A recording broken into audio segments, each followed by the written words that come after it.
जगताप, चंद्रकांत शेजूळ, संभाजी शिंदे, अमोल जगताप, संभाजी असलम कुरेसी, संभाजी शेजूळ, सचिन सानप, अनंत काळे, अनेक कार्यकर्ते इथं उपस्थित आहेत। ते उपस्थित असणारे सर्वच राष्ट्रवादी काँग्रेस पक्षाचे सन्माननीय आजी माजी पदाधिकारी, माझ्या माजलगाव, वडवणी, धारूर आणि बीड ह्या परिसरातले उपस्थित असणारे सर्व प्रमुख मान्यवर, ज्यांच्या प्रवेशाच्या निमित्तानं मी आज वडवणी परिसरामध्ये आलोय, ते आपल्या सगळ्यांचे सहकारी बाबरी मुंडे, राजाभाऊ मुंडे, महादेव तोंडे, अर्जुनराव तिडके, सुधीर ढोले, विलासराव वडणे, शेख बशीर, गिनानदेव राठोड, भागवत गोंडे, सचिन हळकर, विशेषतः या सर्व मान्यवरांच्या बरोबर आलेले वडवणी धारूर परिसरातले सर्व यांचे जीवाभावाचे सहकारी, जमलेले प्रतिष्ठित शेतकरी, पत्रकार मित्र, बंधू भगिनींनो आणि माझ्या तरुण मित्रांनो, थोडासा उशीर झाला त्याबद्दल दिलगिरी व्यक्त करतो। जरा पावसाळी वातावरण आहे, मिरवणूक काढायची होती परंतु पावसामुळे आपण ती काढली नाही। आपण खूप मोठ्या संख्येने आला, पावसाने देखील आजच्या पक्षप्रवेशाला मनापासून साथ दिली, आशीर्वाद दिले, त्यांनी पण त्या ठिकाणी एक आनंद व्यक्त केला। आपल्यालाही सगळ्यांना पावसाची गरज आहे। आपली जी काही खरीपाच्या पेरण्या झालेल्या आहेत त्या खरीपाच्या पेरण्या, त्याच्या संदर्भात काही ठिकाणी पिकाला पाण्याची गरज होती। मधल्या काळामध्ये स्वतः प्रकाशदादांनी नाथसागरचं म्हणजेच जायकवाडीचं पाणी सोडायला सांगितलं, काही कालवे सोडायला सांगितले। स्वर्गीय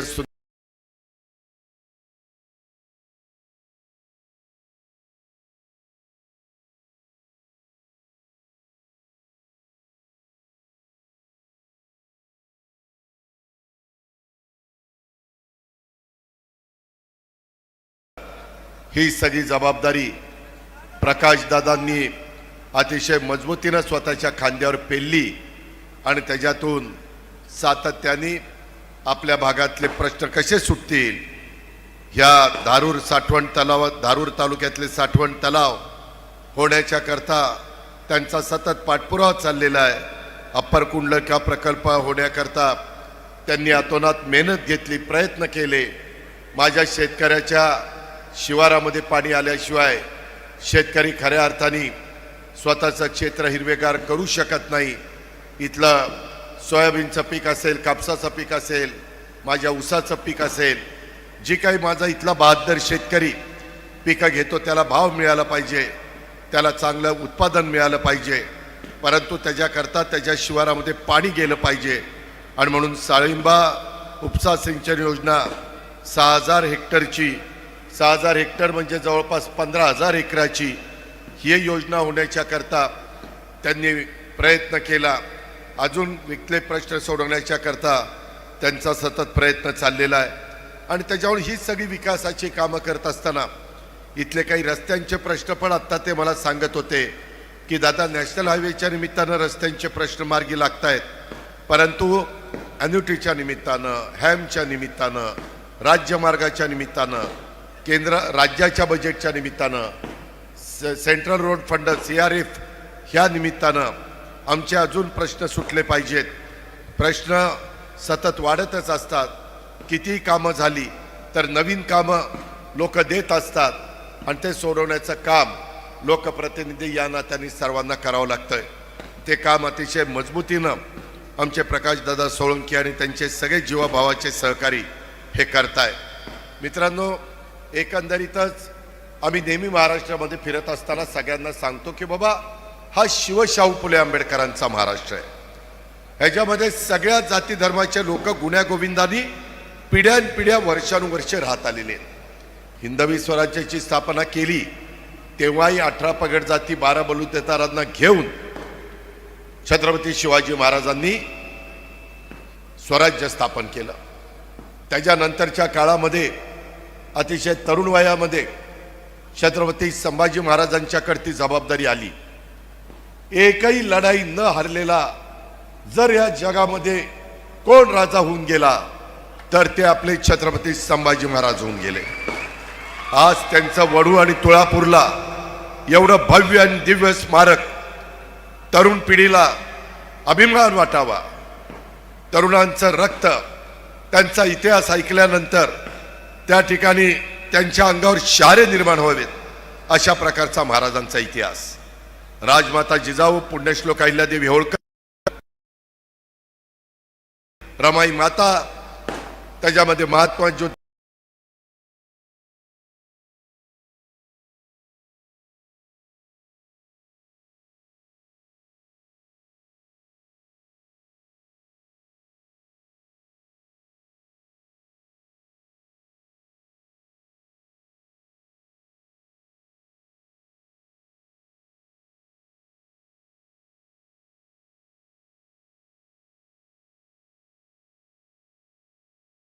काय राजकीय स्थित्यंतर घडली, ह्याही माझ्या बीड जिल्ह्याला वेगळा इतिहास आहे।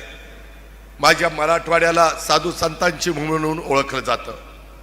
त्यांचे आशीर्वाद, त्यांची पुण्याई आपल्याला सगळ्यांना मिळालेली आहे, परंतु आपण देखील प्रयत्न केला पाहिजे।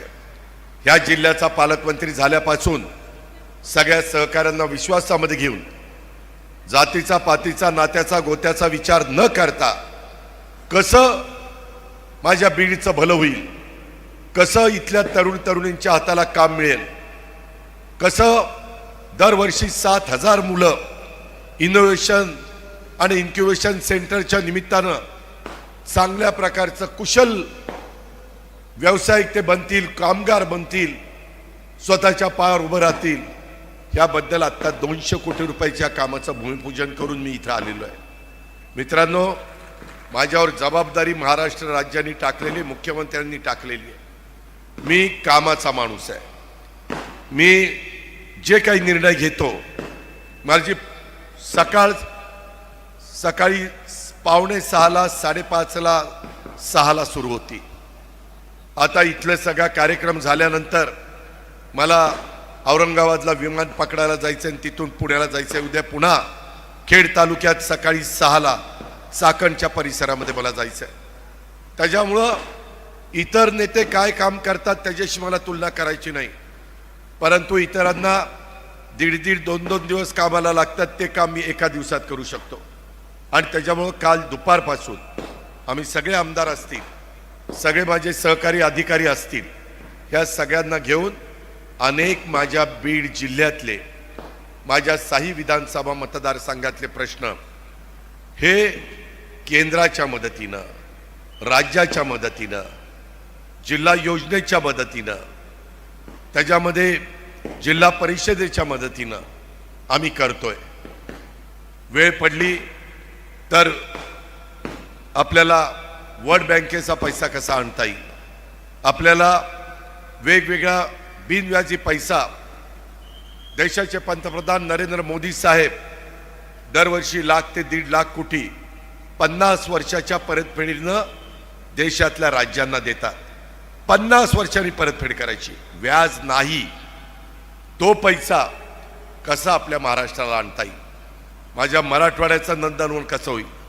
मागं आम्हीच पाटबंधारे मंत्री असताना नाथसागरपासून बाबळी बॅरेजपर्यंत सगळ्या गोदा तीरावर बॅरेजेस केले।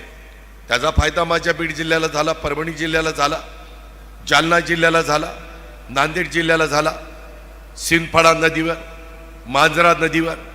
शेवटी भाषणं कुणी पण करू शकेल, पण भाषणांनी समोर बसणाऱ्या शेतकऱ्यांची शेतं ओली होऊ शकत नाही। त्याकरता त्यांच्या शिवारात पाणी द्यावं लागेल, त्याकरता त्यांना मदत करावी लागेल, आणि ते काम आम्ही सगळेजण करतोय। आज राजाभाऊंनी भाषण केलं, आज इथं बोलत असताना बाबरी मुंडे बोलले। आम्ही देखील फार तरुण वयामध्ये आम्हाला कामाची संधी मिळाली। मी देखील 30व्या वर्षात खासदार झालो, राज्यमंत्री झालो, मंत्री झालो, अनेक वेगवेगळी पदं। 6 वेळेला या राज्याचा उपमुख्यमंत्री झालो, विरोधी पक्षनेता झालो, आणि एकच ध्यास की आपल्या राज्याचं भलं झालं पाहिजे, कारखानदारी चांगली चालली पाहिजे, बँका चांगल्या चालल्या पाहिजे, मार्केट कमिट्या असतील, दूध संघ असतील, वेगवेगळ्या माझ्या शेतकऱ्यांच्या मालकीच्या संस्था असतील, त्याच्यातनं शेतकऱ्यांच्या मध्ये आर्थिक सुबत्ता आली पाहिजे, ही माझ्यासारख्या कार्यकर्त्याची भूमिका. आणि ते काम मी माझ्या जिल्ह्यात, माझ्या भागामध्ये करून दाखवलंय. पण नुसता पुणे जिल्हा पुढे जाऊन चालणार नाही, पश्चिम महाराष्ट्र पुढे जाऊन चालणार नाही. माझी सगळी भावंडं पुढे गेली पाहिजे. त्याकरता ही जबाबदारी मी स्वीकारलेली आहे. राजाभाऊंनी आम्ही मागं बँकेत एकत्र काम केलं. मित्रांनो, मी बाबरीचं भाषण पण ऐकत होतं. मी आर पाटील, जयंत पाटील, दिलीप वळसे पाटील, सुनील तटकरे, आम्ही सगळे अतिशय तरुण होतो. 99 साली आम्हाला राष्ट्रवादी काँग्रेस पक्षाने, पवार साहेबांनी मंत्रिपद दिली. आम्ही मागं वळून न बघता त्या मंत्रिपदाचा फायदा हा लोकांचे प्रश्न सोडवण्याच्या करता मनापासून केला. त्याच्यातून राज्याची ओळख झाली, त्याच्यातनं राज्याचे प्रश्न समजले, त्याच्यातून माझा उत्तर महाराष्ट्रात काय केलं पाहिजे, विदर्भात काय केलं पाहिजे, मराठवाड्यात काय केलं पाहिजे, कोकणात काय केलं पाहिजे किंवा पश्चिम महाराष्ट्रात काय केलं पाहिजे, हे आम्ही देखील शेतकरी आहे. आज मी जरी उपमुख्यमंत्री असलो तरी मी माझी शेतीवाडी करतो. पोल्ट्रीचा धंदा असेल, डेअरीचा धंदा असेल, हे पण व्यवसाय आम्ही केलेले आहेत. आज माझी पण डेअरी आहे. मित्रांनो, त्याच्यामुळं माझ्या शेतकऱ्यांचं सुख कशात आहे आणि शेतकरी अडचणीमध्ये कशामुळे येतो, त्याकरता 0% व्याजाने आम्ही पीक कर्ज देण्याचा निर्णय घेतला. आम्हाला लक्षात आलं की समाजातला फार मोठा महिलांचा वर्ग हा आर्थिक बाबतीमध्ये घर चालवतो, परंतु त्यांच्या स्वतःकरता त्यांना पैसा मिळत नाही. म्हणून आम्ही फुल ना फुलाची पाकळी, आता भाऊबीज उद्याच्या 9 तारखेला आहे, मागं भाऊबीजेच्या निमित्तानं आम्ही दर महिन्याला त्यांना 1,500 रुपये देण्याचा निर्णय घेतला. आमच्यावर टीका झाली की हे निवडणुका झाल्यानंतर बंद करतील. आम्ही बंद केलं. त्याच्यातनं काही काहींनी तर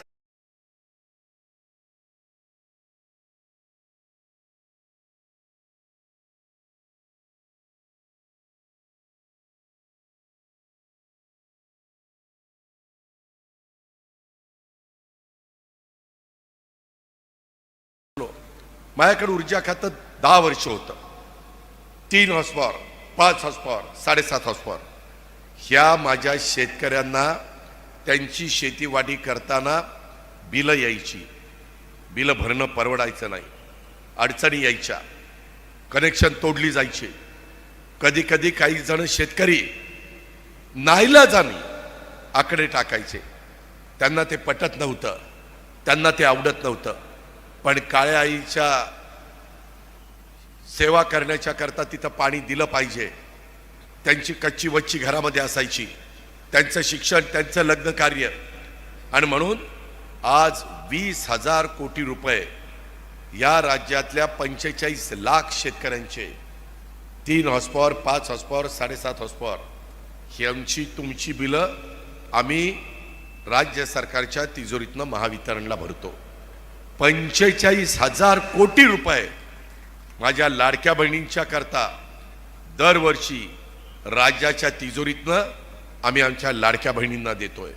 उपकार करत नाही, आम्ही आमची जबाबदारी पार पाडतोय.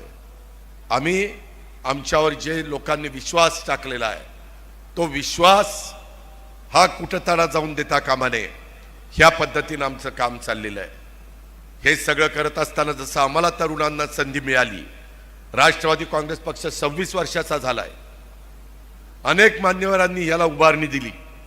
आता आम्ही लोक, मी असेल, प्रफुल्ल पटेल, सुनील तटकरे, छगन भुजबळ, आमचे हसन मुश्रीफ, आमचे त्या ठिकाणी वेगवेगळे आदिती तटकरे, अनेकांची नावं घेता येतील, दत्तामाव भरणे, आम्ही सगळेजण ते करतोय. आमदार लोक आम्हाला साथ देत आहेत, जनते आमच्याकडे पाठपुरावा करते. आता आम्ही देखील आज साठीच्या पुढे गेलेलो आहे. काळ सतत बदलत असतो, नवीन कार्यकर्ता तयार झाला पाहिजे. त्यामुळे राष्ट्रवादी काँग्रेस पक्षामध्ये देखील मी नवीन कार्यकर्त्यांना कसं पुढे आणता येईल, त्यांना कशी संधी देता येईल. मला एका गोष्टीचं समाधान आहे, आज एक तरुण कार्यकर्ता यांना त्यानं बाबरी मुंडेंनी राष्ट्रवादी काँग्रेस पक्षामध्ये प्रवेश केला. निश्चितपणे त्याचा फायदा हा आपल्या परिसराला पण होईल. उद्याच्याला राष्ट्रवादी काँग्रेस पक्षामध्ये देखील वेगवेगळ्या जाती धर्माचे वेगवेगळे सहकारी हे आम्हाला हवेत, युवती आम्हाला हव्यात, आमच्या महिला आम्हाला हव्यात. उद्याच्याला आपल्याला स्थानिक स्वराज्य संस्थांच्या निवडणुकीच्या निमित्तानं लोकांच्या समोर जायचं आहे. जिल्हा परिषदा चांगल्या चालवायच्यात, तालुका पंचायती आपल्याला चांगल्या चालवायच्यात, नगरपालिका असतील, नगरपंचायती असतील, महानगरपालिका असतील, तिथं आपलं काम उठावदार दिसलं पाहिजे. त्याच्यातून वेगवेगळ्या प्रकारचे जे काही अडचणी आहेत ते सोडवण्याच्या करता दर्जेदार काम झालं पाहिजे. मी पहाटे जातो ते दर्जेदार काम बघायला जातो. जर एखादा कॉन्ट्रॅक्टर ओळखीचा असला, खराब काम केलं, तर मी त्याला काळ्या यादीमध्ये टाकायला देखील मागं पुढं बघत नाही. कारण हा जनतेचा पैसा आहे, कुणाच्या बापाचा पैसा नाही आहे. जनतेच्या पैशाचा पै आणि पै खर्च चांगलाच झाला पाहिजे, ही आमची धारणा आहे. आणि त्यामुळं ह्या प्रकारचं काम आम्ही करतोय. मित्रांनो, आत्ता पण ह्या जिल्ह्याची जबाबदारी आम्ही घेतली. आपल्याकडे विमानतळ नव्हतं, आम्ही विमानतळाचा प्रश्न मार्गी लावतोय. तुम्ही म्हणाल आम्ही कधी विमानतळात बसायचो. अरे, परंतु ज्यांची बसण्याची ऐपत असेल ती लोक मुंबईतनं, पुण्यातनं, दिल्लीतनं, वेगवेगळ्या भागातनं आपल्या भागात आली तर ते कारखानदारी आणतील, गुंतवणूक करतील. त्यांना त्यांच्या भागामध्ये अर्ध्या तासात, 1 तासात, 2 तासात पोचता येईल. त्याच्यातनं तुमच्या माझ्या भागातल्या मुलांना मुलींना रोजगार मिळेल. त्याच्यातनं आर्थिक सुबत्ता यायला मदत होईल. MIDCचे आत्ताच मंत्री मगाच्या कार्यक्रमाला होते, त्यांना मी सांगितलं, उदय सामंतजी, आपल्याला इथं हा मागासलेला भाग, ऊसाची तोडणी वाहतूक करणारा माझा इथला मजूर, त्यांच्यामध्ये देखील बदल झाला पाहिजे. किती वर्षानुवर्ष पिढ्यानपिढ्या दुसऱ्याच्या कारखान्यावर जाऊन हिंदी ऊस तोडायचा. त्यांच्या मुलांना वाटत नाही की आमच्यात पण बदल व्हावा, आमच्यामध्ये देखील चांगल्या पद्धतीनं मुलं मुली शिकावीत, त्याच्यातनं नोकऱ्या मिळाव्यात, त्याच्यातनं व्यवसाय उभे राहावेत. आज पंतप्रधान नरेंद्र मोदी साहेब आणि शिवराजसिंह चौहान यांच्या मदतीनं आपल्या राज्यात 20 लाख घरं आपण मंजूर करून आणली. मागेल त्याला घर, फक्त तो त्या नियमात बसला पाहिजे. अशा पद्धतीचा कार्यक्रम आपण राज्यात राबवतोय. मी आढावा घेतला काल. माझ्या बीड जिल्ह्यात आता लाभार्थी मिळत नाहीये, एवढी घरं आपण दिली. मी आज देखील तुम्हाला सगळ्यांना सांगतो, ह्या पक्षप्रवेशाच्या निमित्तानं सांगतो की बाबरी, ह्यामध्ये बाबरी शेठ त्याला म्हणतात. आता कशाचं शेठ झालंय कुणाला माहिती, पण ठीक आहे, बाबरी शेठ. शेठ म्हणल्यावर लोक म्हणतात लय मोठा दिसतो बाबरी शेठ. हरकत नाही, त्या पद्धतीनं त्यांनी काम करावं. प्रकाश दादा मगाशीच म्हणत होते की दादा खूप घरं मिळाली, चांगली घरं घ्या, चांगली घरं बांधा, त्याच्यातनं चांगला संसार करा, निर्व्यसनी राहा. नाहीतर उगीच संध्याकाळ झाली की चालला चंद्रावर. ब्रह्मदेव आला तरी मग तुम्ही सुधारणार नाही. आम्ही तर आलो तर नाहीच नाही, पण ती आला ना वरनं तरी ती काही करू शकणार नाही. त्याकरता चांगल्या सवयी लावा. चुकीच्या रस्त्याने कोणी गेलं तर त्याला योग्य रस्त्याने आणा. ही काळाची गरज आहे, हे केलं पाहिजे. आज आपल्या बीड जिल्ह्याकडे बघण्याचा दृष्टिकोन महाराष्ट्राचा काय आहे, याचं जरा आत्मचिंतन, आत्ममनन करा. कोण चुकतंय? कोणी मोठ्या बापाचा चुकला तरी त्याला शासन केल्याशिवाय आम्ही गप्पा बसणार नाही. अजिबात कुणाचे लाड केले जाणार नाही. कुणी आका असू नाही तर फाका असू, आम्हाला काही घेणं देणं नाही. हे चालणार नाही. कायदा, नियम, घटना, संविधान सगळ्याला सारखं. तो अजित पवार असेल किंवा तो शेवटचा धारूरचा माणूस असेल, ही गोष्ट लक्षात ठेवा. त्यामुळं अजून कोणी पाय कुणाचा घसरत असेल तर सावरा. नाहीतर म्हणाल की आता काय उपमुख्यमंत्री जवळचा आहे, कोण माझं काय करते, मुख्यमंत्रीच तुझा बंदोबस्त करेल. ही लक्षात ठेवा. चांगल्या कामाच्या करता रात्री 12ला देखील मी तुमच्या पाठीशी उभा राहील. पण तुम्ही चुका केल्या, मी नाव नाही सांगणार. माझ्या गाडीमध्ये काही आमदार बसले होते. आज काही आमदारांनी ऐकलं. एक जण सांगत होते की दादा माझ्याकडे एक जण काम घेऊन आलं आणि त्यांनी सांगितलं की माझ्या मुलाला जेलमध्ये टाकलंय, त्याला सोडवा ना. ते म्हणले कशा करता टाकलं? नाही, त्यांनी बलात्कार केला आणि त्याच्यामुळे टाकलं. म्हणजे सांगणाऱ्याला लाज लज्जा शरम पण वाटत नाही की माझ्या कार्ट्याने दिवा लावलाय, ही विकृती आहे आणि त्याला जेलमध्ये सोडवा. अरे कशी तुमची जीभ रेटली जाते, कशी सांगणाऱ्याला लाज लज्जा शरम वाटत नाही. काय विचार तुम्ही करताय? तुम्ही म्हणजे तुम्ही नाही, तुम्ही लय चांगल्यात, पण ते विकृत माणसं, ही विकृती आहे. त्याच्यामुळे पुढची पिढी बिघडेल. तो बिघडवण्याचा अधिकार तुम्हाला मला नाहीये. त्यांना योग्य रस्ता दाखवण्याचा अधिकार आपल्याला आहे. आणि त्या प्रकारे आपण कुठलं तरी जुनं आपण उकिरडा किती उकरत बसलं तर त्याच्यातनं कचरा निघत बसतो. तसलं न करता स्वच्छतेला महत्त्व देऊ. आज 30 लाख वृक्षारोपण झाडं आम्ही लावलेली, रोपं. तो कार्यक्रम करून आम्ही इथं आलो. त्याकरता आपलं कौतुक झालंय. ते आपल्याला केलं पाहिजे, ते आपल्याला केलं पाहिजे. कारण पुढच्या पिढीला पाऊस काळ वेळेत पडला पाहिजे. यंदा कधी नव्हे ते मे महिन्यात पाऊस पडला.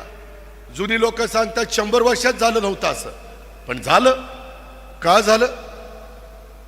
ग्लोबल वॉर्मिंगचं संकट आहे. परवा भूकंप एका ठिकाणी झाला जगात 8.7 स्केलचा. परवा उत्तराखंडला एवढा ढगफुटी झाली, एवढा जोरात लोंढा आला, कितीतरी निष्पाप लोक त्याच्यामध्ये गेली. आपली पण नांदेड आणि काही भागातली लोक तिथं अडकलीत, पण सुरक्षित आहे.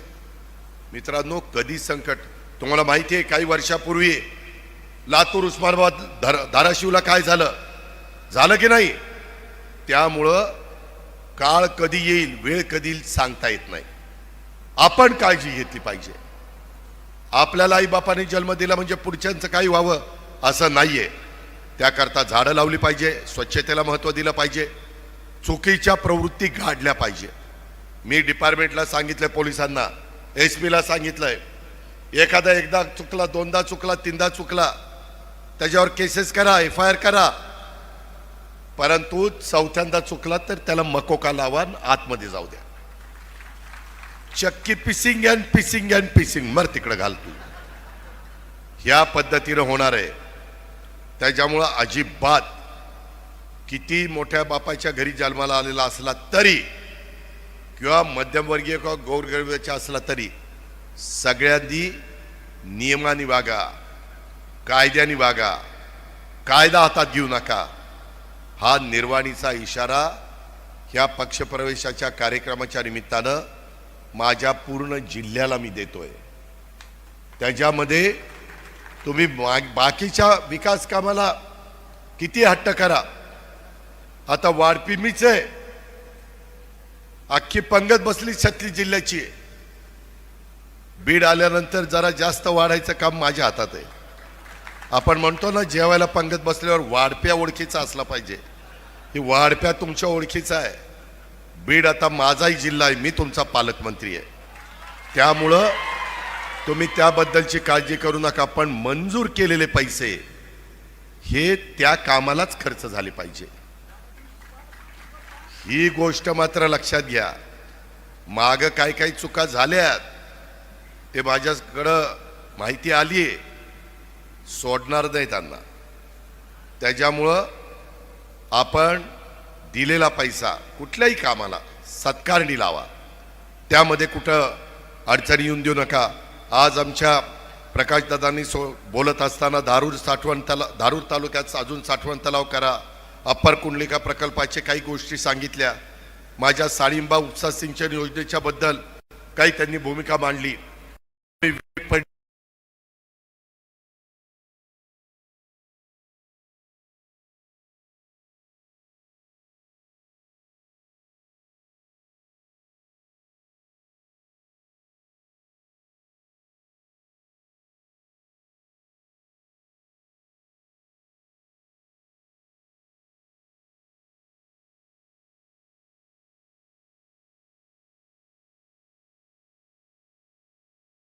कुठेही भ्रष्टाचार पुरावा देत नाही, नुसता भ्रष्टाचार केला म्हणून सांगतात. कारण आता ते समोर फक्त 50 राहिलेले आहेत. 50 असले तरी ते देखील आमदार आहेत ह्याची आम्हाला जाणीव आहे. आम्ही त्यांना कमी लेखत नाही, पण त्यांनी चुकीचं राजकारण पण करू नये. कारण हा महाराष्ट्र शिवशाहू फुले आंबेडकरांचा महाराष्ट्र आहे. इथं मागासवर्गीय, आदिवासी, भटका, अल्पसंख्याक, ओबीसी आणि सर्वसाधारण सर्व घटकाला न्याय मिळाला पाहिजे. जगण्याचं त्याला नीटपणे अधिकार असला पाहिजे. त्या सगळ्या गोष्टी करण्याच्या करता आम्ही आमचं सर्वस्व पणाला लावू. आज बाबरी मुंडे आणि त्यांचे असंख्य सहकारी मित्र राजाभाऊ महादेवराव, अर्जुनराव, सुधीर, विलास, शेख, बशीर, गिन्यानदेव राठोड, भागवत गोंडे, सचिन हळकर आणि असंख्य कार्यकर्त्यांनी प्रवेश केलाय. त्यामुळं बेरीज आपली वाढलेली आहे. प्रकाश दादा आणि त्यांच्या सर्व सहकाऱ्यांची ताकद वाढलेली आहे. कुठल्याही परिस्थितीत बाबरी शेठ हा नवीन आलेला आहे, हा जुना आहे, हा मधला आहे असा भेदभाव राष्ट्रवादी काँग्रेस पक्षामध्ये आम्ही करत नाही.